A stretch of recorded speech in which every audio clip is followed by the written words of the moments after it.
So আমি last ক্লাছত electric field টপিকটো পঢ়িছো আৰু তাৰ লগত জড়িত যিবোৰ আগতে বোৰ্ড এক্সামত কোৱেশ্চন আহিছিলে বা JEE নিটত কোৱেশ্চন আহিছিলে হেনেকুৱা ধৰণৰ কোৱেশ্চনবোৰ আমি সলভ কৰিছো সো আজি এই ভিডিওটোত কি কৰিম এটা JEE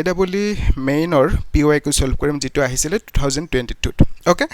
Question to bhalke mon koriba asalte iman tan question nohoy easy question hoy but অলপমান টেকনিক্যাল হয়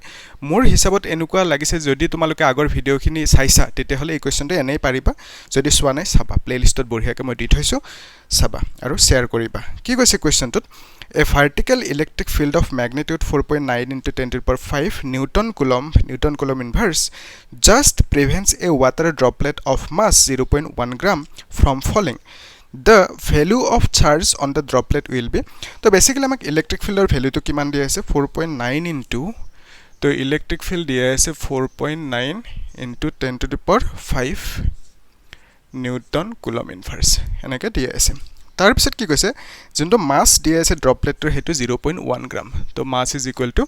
0.1 gram etu kami kg likhibo lagbo 0.1 into 10 to the power minus 3 kg hobo okay to etu kami simply enake likhibo paro 1 into 10 to the power minus 4 okay to it means ami directly 10 to the power minus 4 kg boli likhi dibo paro okay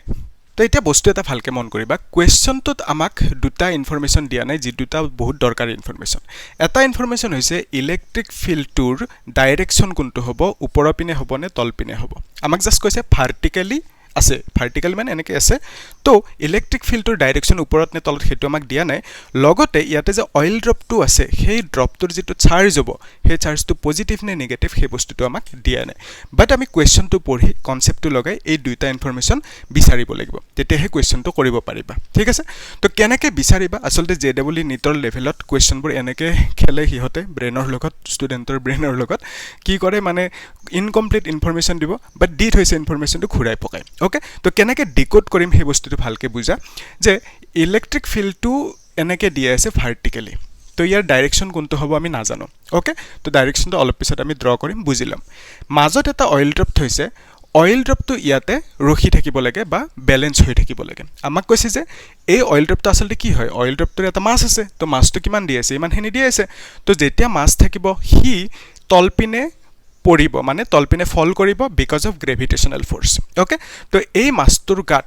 কি হ'ব তলপিনে গ্ৰেভিটিয়ে force লগাই আছে mg because of that he তলপিনে পড়িব কোৱেশ্চনটো আমাক কৈছে যে যদি ই পড়িব নপৰে মানে ইট মিন্স ইয়াক যদি পৰাটো প্ৰিভেন্ট কৰিব লাগে পৰাটো ৰখাব লাগে তাৰ মানে ইয়াক ইয়াতে ৰখাই থব লাগে ষ্টেচনাৰী কৰি ৰাখিব লাগে তো ইন দ্যাট কেস আমাক কি উলিয়াব দিছে কোৱেশ্চনটোত যে এই অইল ড্ৰপটোৰ চাৰ্জ কিমান হ'ব ওকে তো ইয়াৰ চাৰ্জটো আমি নাজানো কি বুলি ধৰি ৰাখিলো আৰু এই চাৰ্জটো নেগেটিভ হ'ব নে পজিটিভ হ'ব হেতু আমি নাজানো এটা ভালকে মন কৰা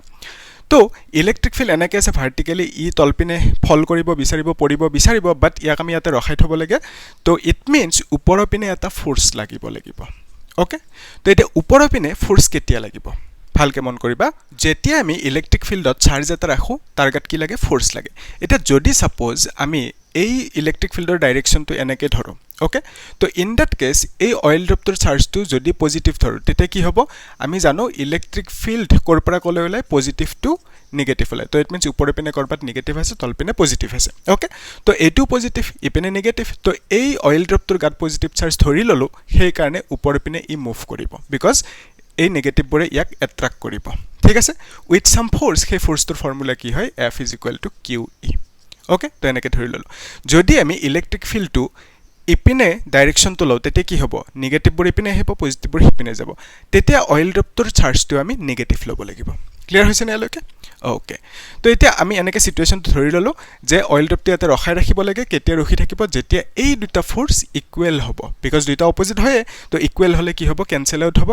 হলে টোটাল ফোৰ্স ইয়াৰ গাত 0 হ'ব আৰু যদি 0 ফোৰ্স হি তেতিয়া ইপিনে নাযায় ইয়াতে ৰখি থাকিব হেতু আমাক কোৱেশ্চনটোত কন্ডিশন দিছে যে হি ইয়াতে ৰখি থাকিব লাগিব ওকে তো এতিয়া ইয়াৰ পৰা আমি কি লিখিব পাৰিম যে F = QE তো QE = mg এনেকৈ আমি লিখিব লাগিব ওকে তো আমাক খুদিছে চাৰ্জটোৰ ভ্যালু ইয়াতে চাৰ্জ কিমান থাকিব লাগিব তো সেই চাৰ্জটোৰ কাৰণে আমি কি লিখিম mg / e বুলি লিখি দিলো ওকে তো m মানে কিমান দি আছে 0.1 গ্ৰাম it means 10 to the power minus 4 kg তাৰ পিছত g ৰ ভ্যালু কিমান লব দিছে 9.8 ওকে তাৰ পিছত ডিভাইডেড বাই e ৰ ভ্যালু কিমান 4.9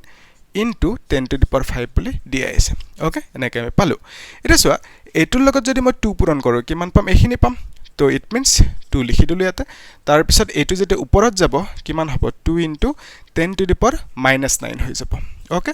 তো এনেকৈ আমি লিখিব পাৰোঁ আৰু চাৰ্জৰ ইউনিট কি হয় কুলম হয় তো ইট মিন্স এই অইল ড্ৰপটোৰ গাত যিমান চাৰ্জ থাকিব সেই চাৰ্জটোৰ ভেলু কিমান আহিল ইমানখিনি আহিল ওকে ইজি কুৱেশ্যন তো দেখিছানে JEE মেইনৰ কেনেকুৱা কুৱেশ্যন আহে তো টেকনিকেল হয় অলপমান দুবাৰমান প্ৰেক্টিছ কৰিলে কিন্তু পাৰি যাবা ওকে তো তোমালোকে এটা কাম কৰিবা চেনেলটো ছাবস্ক্ৰাইব কৰিবা আৰু শ্বেয়াৰ কৰিবা লগৰবোৰক ঠিক আছে আৰু লাইক কিয় নকৰা কৰি দিবা লাইক ঠিক আছে থেংক ইউ